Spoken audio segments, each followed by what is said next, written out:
Alright, hello everyone. We are back for the third and final time. This is video 3 out of 3 for the Unit 1 practice exam for the winter 2026 semester. Okay? So, this is the last video. We're going to use dimensional analysis to perform conversions. Again, I am just doing the problems that we didn't end up getting to, from class yesterday. We're just going to go through all 4 of these. You do have the answer key online, and hopefully this will be good extra practice. I will make a couple notes here at the beginning. All of these conversions we are about to do will appear on the exam, okay? But if they are not currently stated here, you will not have to do them, right? And I'm specifically talking about hours to minutes. That's one that's on the exam. Kilograms to pounds, that's on the exam. Feet to meters, on the exam.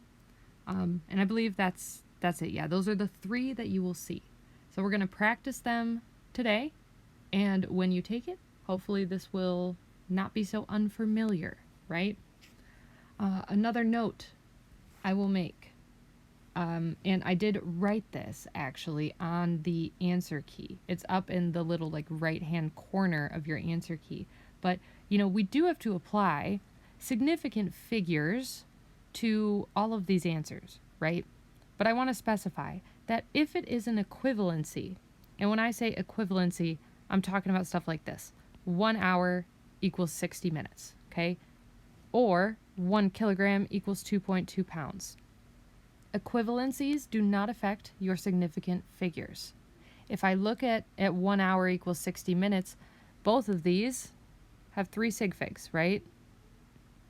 But you will not need 3 sig figs in your answer. Instead, what you want your answer to look like is whatever number is given to you in the problem, okay? So in this case, it's saying how many minutes is 48 hours. 48 has 2 significant figures, so your answer may only have 2, okay? I know this is confusing, but keep this in mind, okay? Keep this in mind.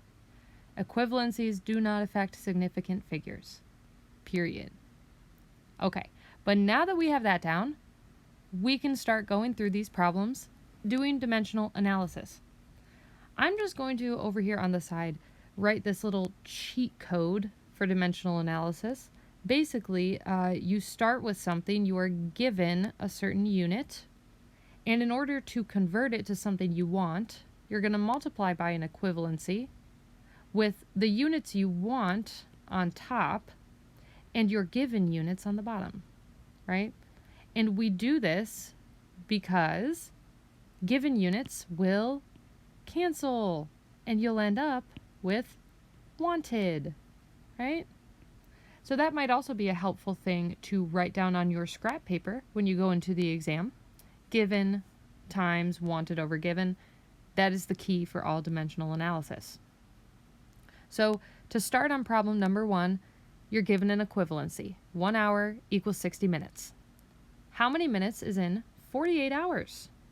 Okay, so the timeline here, not really timeline, but the pipeline is going to be hours to minutes. We're starting with hours.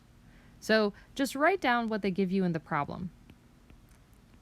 48 hours, okay? Now I need to multiply it by this equivalency that I'm given, okay? I need hours to cancel. So I'm going to go 48 hours times 60 minutes, because that's what I want, minutes, over 1 hour, okay? So my hours are going to cancel. I'm going to end up with minutes, and now all you need to do is put it in your calculator. When I multiply this out, I'm doing 48 times 60, right? And I'm not going to divide by 1 because anything divided by 1 is just itself. But my answer will be 2,880 minutes. Now I have to think. Significant figures. Yeah, they come back to haunt you, right? They've been in all 3 of these videos so far. So I do know that I only need to worry about sig figs that are coming from my 48 hours. 48 has 2 sig figs. Therefore, my answer must only have 2. So let's count. I got 1, 2. That's it. This is my cutoff point. Now, we're not just lopping off these numbers and forgetting about them in the answer, but we are going to turn them into zeros. Before we do that, look at this number. This 8 here is greater than 5, which means I must round this 8 up.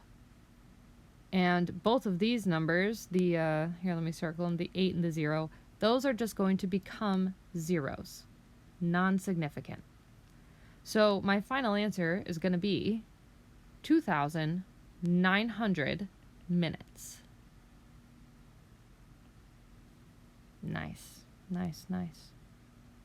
So that is the gist of dimensional analysis and then applying our sig fig rules, okay? Let's move to the next one. Number 2, 1 kilogram equals 2.2 pounds. How many kilograms is 130.2 pounds? So again, we are just needing to cancel out that pounds, get it into kilograms, and then apply significant figure rules. So write down what you have already. 130.2 pounds. You're going to multiply this by your equivalency. I'm going to put kilograms on top, right? Because that's what I want. And then my 2.2 pounds will be on the bottom. So my pounds will cancel. I will end up with kilograms. And now I put it into my calculator. How you will do this, you would multiply the numerators first. So you would go 130 times times 1. That's just 130.2. Okay? Then you are going to divide that by 2.2. All right? When I put it into the calculator, it pops out with this big, long, repeating decimal. So I have 59.181818. Pretty sure it keeps going. And now I must apply significant figure rules. Again, I'm only using 130.2 to determine how many sig figs are in my answer. So 130.2, I have 1, 2, 3, 4 sig figs. So my answer must also have 4. So I'm going to count. 1, 2, 3, 4. There's the cutoff. To the right of that 8 is a 1, which means I do not have to round up because it's less than 5. So my final answer will be 59.18 kilograms. Wow. Congratulations, you did it. Okay, so, nice. For number 3, my equivalency is 1 foot equals 0.305 meters. So this is feet to meters, okay? How many feet is 14.6 meters? Again, I am just going to write down what I have, and I know, they give me this number, 14.6 meters. I need to get to feet, so I'm going to multiply by that equivalency. I'm going to put my 1 foot on the top, because feet is what I want, and then 0.305 meters on the bottom. My meters cancel. I end up with feet. Okay? And now just put it in your calculator. 14.6 divided by 0.305 is giving me 47.86885.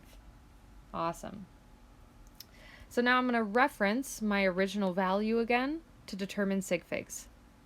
There are 3 significant figures in 14.6, so my answer must also have 3. So if I count, I got 1, 2, 3. I'm going to cut it off after the 8.